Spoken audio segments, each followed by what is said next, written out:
आखिर क्यों मूर्ति की प्राण प्रतिष्ठा होने के बाद टूट जाता है सामने रखा शीशा। नमस्कार दोस्तों, अयोध्या में रामलला की प्राण प्रतिष्ठा पूरे देशवासियों के लिए बहुत खास था। तभी तो लोग आज भी प्राण प्रतिष्ठा से जुड़ी जानकारी और प्रोसेस के बारे में जानने के लिए अभी तक उत्सुक हैं। 22 जनवरी को अयोध्या में हुए रामलला के मूर्ति की प्राण प्रतिष्ठा के बाद देश में श्रद्धालुओं में एक अलग तरह की उत्साह देखी गई है। प्राण प्रतिष्ठा से जुड़े लोगों के मन में तमाम तरह के सवाल उठ रहे हैं।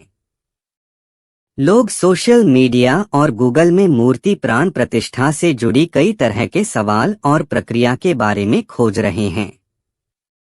बहुत से लोगों के मन में रामलला के मूर्ति को देखने के बाद यह सवाल उठ रहा है कि आखिर क्यों प्राण प्रतिष्ठा से पहले तक मूर्ति की आंखों में पट्टी बांधी जाती है और प्राण प्रतिष्ठा के बाद सामने रखा शीशा क्यों टूट जाता है। यदि आपके भी मन में प्राण प्रतिष्ठा को लेकर इस तरह के सवाल चल रहा है तो चलिए जान लेते हैं। मूर्ति के सामने रखे शीशा का टूट जाने को लेकर बताया कि किसी भी मूर्ति के प्राण प्रतिष्ठा होने से पहले भगवान की मूर्ति की प्राण प्रतिष्ठा विधि होती है।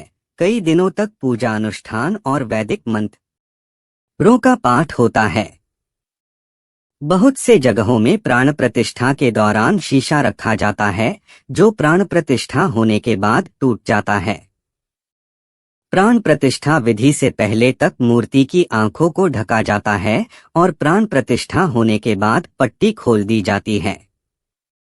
मंत्रोच्चार और पूजा अनुष्ठान से भगवान की मूर्ति के अंदर विशिष्ट ऊर्जा आती है और भगवान के आंखों से पट्टी खोलने के बाद शीशा टूट जाती है।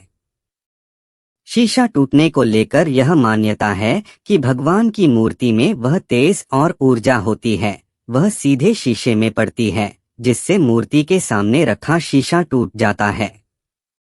प्राण प्रतिष्ठा के दौरान भगवान की मूर्ति के आंखों में पट्टी बांधी जाती है और मंत्रोच्चार के साथ पट्टी खोली जाती है जिसके बाद शीशा टूट जाता है।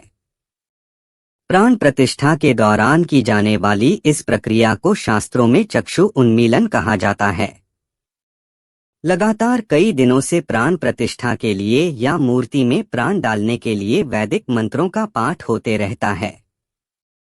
इस मंत्रोच्चार और पाठ में इतनी शक्ति और तेज होती है कि यह भगवान के सामने रखे कांच के शीशे को तोड़ देती है। आचार्य जी के अनुसार प्राण प्रतिष्ठा के दौरान भगवान की आंखों को तुरंत देखने के बजाय उनके चरणों को देखते हुए ऊपर की ओर देखते हुए अंत में उनके चेहरे को देखें। आचार्य जी ने मूर्ति के सामने शीशा रखने वाली विधि के बारे में बताया है कि यह हर जगह नहीं होता है। सभी जगह की अलग अलग मान्यताएं हैं, लेकिन प्राण प्रतिष्ठा के लिए वैदिक मंत्रोच्चार बहुत जरूरी है। प्राण प्रतिष्ठा के बाद मूर्ति में प्राण आ जाती है और उसके बाद भगवान की मूर्ति जीवित हो जाती है। किसी भी भगवान की मूर्ति की जब प्राण प्रतिष्ठा होती है तब मूर्ति में अलग तेज और चमक देखने लायक हो जाती है। आप यकीन नहीं करेंगे, लेकिन प्राण प्रतिष्ठा के बाद और पहले की मूर्ति में बहुत अंतर और बदलाव देखने को मिलता है।